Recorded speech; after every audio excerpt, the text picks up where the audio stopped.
మా అమ్మ మా కోసం జంతికలు వేస్తుంది. ఇప్పుడు మేము పిండి ఎలా కలుపుతామో చూపిస్తాము. ఓకే, నేను రైస్ వేపిన శనగపప్పు తీసుకున్నాను నా దగ్గర ఉన్నవి. అది నేను మిక్సీలోనే గ్రైండ్ చేస్తాను. ఆ పిండిలో మళ్ళీ వాము, జీలకర్ర, ఎండుమిర్చి మిక్సీ ఆడేసి వేసాను.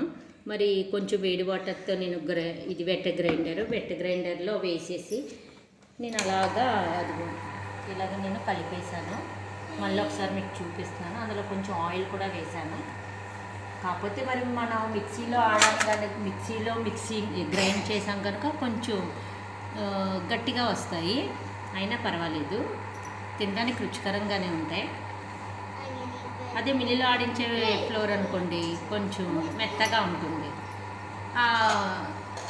మరి అది తినేటప్పుడు మనం వేసే జంతిక కూడా చాలా సాఫ్టీగా క్రిస్పీగా ఉంటుంది. ఇది మాత్రం హార్డ్గా ఉంటుంది. ఓకేనా? నేను ఇలా గ్రైండ్ చేస్తాను. మిక్సీ చేస్తాను చెయ్యి పెట్టకుండా.